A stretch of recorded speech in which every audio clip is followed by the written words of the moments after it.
شیر خدا علی المرتضیٰ حضرت مولا علی کرم اللہ تعالی وجہہ الکریم کوفے میں تشریف فرما تھے تو غلام سے کہنے لگے چل ذرا شاپنگ کرنے چلیں. کس سے؟ بول کے بتائیے. لے گئے ہو کبھی ملازم کو ساتھ؟ ہم تو ابا جی کو نہیں لے کے جاتے، حالانکہ ان کو کبھی کبھی لے جائیں تو انہیں بڑا اچھا لگے. کبھی کبھی والد صاحب سے کہیں نا کہ موسم بدل رہا ہو 2 جوڑے لینے چلے، ہم لے کے جائیں کبھی ان کو ساتھ بٹھا کے، ان سے کہ ابا جی آئیں میرے لیے کپڑے پسند کریں. ان بیچاروں نے بوڑھوں نے کیا پسند کرنا ہے، پر آپ ساتھ لے کے جائیں گے تو ان کا دل بڑا ٹھنڈا ہوگا. لیکن یہ کام بھی ہم یاروں کے ساتھ ہی کرتے ہیں، والد کو کہاں لے کر کے جاتے ہیں. مولا علی شیر خدا غلام سے فرمانے لگے چل نا یار کپڑے خریدنے. خادم کہتا ہے میں ساتھ گیا. حضرت علی نے 2 جوڑے خریدے. فرمایا آج 2 لینے بھی، ایک تیرا ایک میرا. کہتے ہیں ایک خاصا مہنگا لیا، ایک ذرا سستا لیا. میں فوراً سمجھ گیا مہنگا آقا کا ہے اور سستا اسی طرح ہی ہوتا ہے نا. مہنگا جوڑا آقا کا ہے اور سستا غلام کا ہے. کہتے ہیں تھیلے میں کپڑے ڈالے، میں نے اٹھائے، میں غلام تھا. وہ چوک آ گیا جہاں سے مولا علی نے اپنے حجرہ نور میں جانا تھا اور میں نے اپنے گھر جانا تھا. فرماتے ہیں وہ جگہ آ گئی. شیر خدا رضی اللہ تعالیٰ عنہ فرمانے لگے کہ لیا پتر میرے والا جوڑا مجھے دے دے، لا وہ میرے کپڑے مجھے دے دے. تو کہتے ہیں وہ بڑی ڈیفینیٹ تھی بات تھی، میں نے اسی وقت نکالا مہنگا جوڑا، جناب علی کو تھمایا. تو حضرت علی فرمانے لگے یہ تو نہیں میرا. یہ باتیں مزے کے لیے سنتے ہیں صرف، اگر ان کے سننے میں اتنا مزہ ہے تو اس پر عمل کرنے میں کتنا مزہ ہوگا، یہ بھی تو کبھی آپ محسوس کریں نا. حضرت مولا علی شیر خدا فرمانے لگے یہ نہیں میرا، میرا تو وہ دوسرا ہے. وہ کہتا میں نے ایک فلسفہ بیان کیا، ایک علت بیان کی، ایک لاجک میں نے بیان کی. میں نے کہا حضور آپ مہنگا پہنے کیونکہ آپ آقا ہیں، اور میں سستا پہنوں گا کیونکہ میں. تو حضرت علی نے فوری طور پہ حکم نہیں لگایا کہ نہیں تو دوسرا مجھے دے. عالم تھے نا، تو اس نے علت بیان کی تو پہلے اس کا وہ سبب توڑا، پہلے اس کی اس بات کا جواب دیا. دلیل کا جواب دلیل سے دینا چاہیے نا. کئی دفعہ لوگ دلیل کا جواب گالی سے دینے لگتے ہیں، یہ طریقہ غلط ہے. حضرت علی سے اس نے کہا ایک علت بیان، ایک سبب بیان. کہنے لگا حضور آپ چونکہ آقا ہیں تو آپ جوڑا پہنے مہنگا، آپ کپڑے استعمال کریں مہنگے، میں چونکہ غلام ہوں تو میں استعمال کروں گا سستے. تو حضرت علی کہنے لگے تو یہ والا فلسفہ نہ بیان کر، تو میرے والا کر. میں تجھے بتاتا ہوں ایک سبب وہ والا لگا لے. یہاں وہ حکم لگا.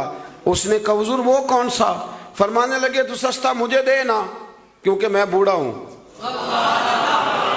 اور تو مہنگا استعمال کرنا اس لیے کہ تو جوان ہے، اور جو جوان ہوتے ہیں وہ مہنگے کپڑے پہنتے ہیں. فرمایا یہ والا نقطہ یہاں لگا نا، یہ کلیہ یہاں استعمال کر. تو خادم کہتا ہے کہ حضرت علی نے مجھے شان بھی دے دی، اعزاز بھی دے دیا، اور مجھے بات بھی سمجھا دی. تیسری بات ہے اس کا بھی ضرور خیال رکھیں ہمیشہ اپنی زندگی کے اندر. آپ کو سکون ملے گا، آپ کو اطمینان ملے گا. ہم نا آرام پسند بہت ہو گئے. سب سے زیادہ ہمیں پریشان وہ بندہ کرتا ہے جو ہمارے آرام میں تھوڑا سا خلل ڈالتا ہے. اسپیکروں پہ پابندی کیوں لگی بھلا؟ جھگڑے شگڑے اب کوئی نہیں ہوتے تھے، اب کہاں دور رہ گیا ہے. اب تو صرف لوگوں کی نیند خراب ہوتی تھی، اور جو سوسائٹیوں میں رہتے ہیں نا ان کے لیے زیادہ مسئلہ تھا. ہم ذرا سا بھی اپنی نیند قربان کرنا، اپنے اوپر تھوڑا بوجھ لینا پسند نہیں کرتے. رات کو کچھ لوگوں کو جاگتے رہنا بڑا ضروری ہے. ڈاکٹر کے لیے اپنا موبائل آن رکھ کے اسے سونا چاہیے، یہ میری گزارش ہے. اس لیے کہ کسی وقت بھی کوئی مریض اس کو فون کر سکتا ہے. جو لوگ سیکیورٹی اداروں سے تعلق رکھتے ہیں ان پر ضروری ہے کہ وہ رات بھی اپنے موبائل کو آن رکھے. جن کی ذمہ داری میں کچھ لوگ ہیں، میرے پاس ایک ایسا نمبر ہے رات بھر وہ نمبر، میرے پاس مدرسے کے بچے ہیں، وہ کسی وقت میری ضرورت پڑ سکتی.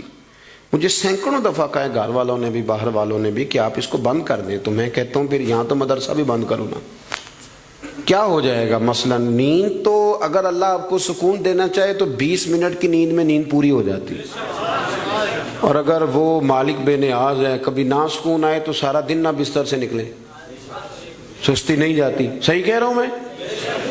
تو تھوڑی اگر آپ اپنی نیند قربان کر لیں گے کسی کے لیے، کسی کو سکون دینے کے لیے، تھوڑی سی نہیں دیتے ہم. ہمیں تو بس یہ ہے کہ میرے لیے سارے جاگیں گے، میں نہیں اٹھوں گا کسی کے لیے. ہر آدمی ہائی الرٹ کھڑا رہے، اس سے انسان بہت بڑا خود غرض ہو جاتا ہے. اور جب وہ کسی کو سکون نہیں دیتا تو پھر اسے نیند بھی نہیں آتی. اگر ہم تھوڑا اشار کریں. حضرت انس بن مالک رضی اللہ تعالیٰ عنہ فرماتے ہیں رات کا وقت تھا، مدینے کے کونے سے چیخنے چلانے کی آواز آنے لگی بڑی شدت کے ساتھ. قاضی ایاز رحمۃ اللہ علیہ نے بھی لکھا ہے اور بھی دیگر سیرت نگاروں نے نقل فرمایا ہے، تیز ایک کونے سے تیز آواز چیخنے کی آنے لگی. فرماتے ہیں سب لوگ جمع ہو گئے جن کے کانوں میں آواز گئی. ہم نے نیزے، تیر، تلواریں، ساری چیزیں جمع کرنی شروع کر دی کہ ادھر جاتے ہیں اور جا کے دیکھتے ہیں وہاں کیا ہے. کہتے ہیں ہم تیاری کر چکے جب، اور ہم نے منصوبہ بنا لیا، اور جب ہم نے رخ پھیرا نا ادھر جانے کے لیے تو اللہ کے نبی صلی اللہ علیہ وسلم وہاں سے واپس آ رہے تھے. اور کہتے ہیں حضرت ابو طلحہ انصاری رضی اللہ تعالیٰ عنہ کے گھوڑے پر آپ سوار تھے اور گھوڑے کی پشت پر کوئی اور چیز نہیں تھی، یعنی کوئی کجاوا نہیں ڈالا، کوئی کپڑا نہیں ڈالا، ننگی پشت پر حضور سوار تھے، ہاتھ میں ایک نیزہ تھا. اور حضور اکیلے گئے، اکیلے واپس آئے اور آ کے فرمایا بھی سو جاؤ، کوئی پریشانی کی بات نہیں. وہ جانور لڑ پڑے تھے، میں دیکھ آیا ہوں، کچھ بھی نہیں ہے، سارے آرام سے سو جاؤ، کوئی ایسا مسئلہ نہیں.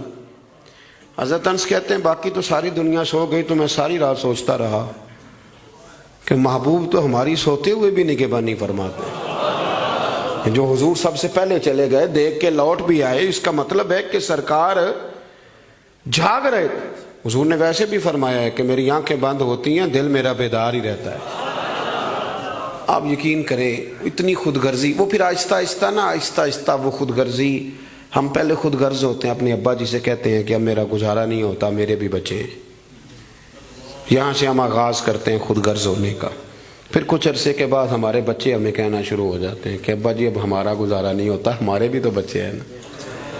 پھر وہ کبھی گونجتا ہے ہمارے کانوں میں ہمارا اپنا قول جو ہم نے کبھی کیا تھا اپنے والد کے لیے. اپنی زندگی میں اگر آپ عاجزی لے آئیں، انکساری لے آئیں، حسد چھوڑ دیں، پیار لے آئیں، رشک لے آئیں، اپنی زندگی کے اندر تھوڑا سا کسی کے لیے ایثار کرنا شروع کر دیں، قربانی دینا شروع کر دیں، تھوڑا سا اپنے اوپر ہلکا سا بوجھ ڈالیں، تو شاید وجود تھوڑی دیر کے لیے تھک جائے لیکن روح کو بڑی آسودگی حاصل ہوگی، دل آپ کا سکون میں آ جائے گا. آپ ایسے محسوس کریں گے کہ میں اصلاح پذیر ہو گیا ہوں، میرے باطن کے اندر جو میل کچیل تھے وہ چھٹنے لگے، وہ دھبے اب آہستہ آہستہ کر کے دور ہونے لگے. آپ کی اس محفل میں بھلا مہمان خصوصی کون ہے؟ یہ بزرگ مشائخ تو آئے ہیں، ہماری سرپرستی کر رہے ہیں، لیکن اس محفل کا سب سے خاص بندہ وہ ہے جس نے محفل سے پہلے مسجد میں جھاڑو دیا، جس نے صفیں بچھائیں، جس نے اشتہار لگایا، جس نے جذبہ کا اظہار کیا. اس بیچارے کی شاید فوٹو بھی نہ آئے، شاید بہت سارے لوگوں سے جانے بھی نہ، لیکن میں نہیں جانتا، حضرت نہیں جانتے، مفتی صاحب نہیں جانتے، پر جس رب رسول کے لیے کیا وہ تو جانتے ہیں نا. اچھا وہ میں نے اس طرح کے کارکنوں کو اکثر دیکھا ہے کہ وہ دور کھڑے مسکرا رہے ہوتے ہیں محفل کو دیکھ کے، میرا جلسہ بڑا کامیاب ہو گیا، دیکھو جی میری محفل. ان کو جو آسودگی حاصل ہوتی ہے نا دوسروں کو صفے بچھا کے دینے میں، اعزاز دینے میں، محنت کرنے میں، شہرت تو کسی اور کی ہوئی، پوسٹر پہ نام تو میرا لگا، فوٹو تو میری لگی، اس بندے نے کیا کمایا؟ اس نے اپنے دل کا سکون حاصل کیا، اس نے راحت کمائی، وہ ٹھنڈا ہوا، اسے اللہ تبارک و تعالیٰ نے سکون کی دولت دی. وہ رات کو جب سوئے گا تو کہے گا میں نے کمال نہیں کر دی، حالانکہ کسی کو کوئی پتہ نہیں. اس کی وہ جو ساری باتیں ہو رہی ہیں وہ رب رسول کے ساتھ ہو رہی ہیں، اللہ نبی. یہ والا سکون تلاش کریں، پھر آپ دیکھیں کتنی جلدی اللہ تعالیٰ آپ کے دل کو سکون دیتا ہے. یہ زیادہ دور نہیں ہے، یہ بہت مشکل کام نہیں ہے، کوئی چلے مجاہدے کرنے والا کام نہیں، یہ تھوڑا سا دل کی نگرانی کرنے والا کام. تھوڑا سا دل کی نگرانی کریں، دیکھیں کہ یہاں کون کون ایسی چیزیں پیدا ہو گئی ہیں جو خرابی کرنے والی ہیں، اذیت دینے والی ہیں، بس ان سے ذرا ذرا سا بچنا شروع کریں. پھر دیکھیں اللہ تبارک و تعالیٰ کتنی آسانی عطا کرتا ہے۔ دعا کرتا ہوں جو میں کہہ سکا میرا مالک اسے قبول فرمائے۔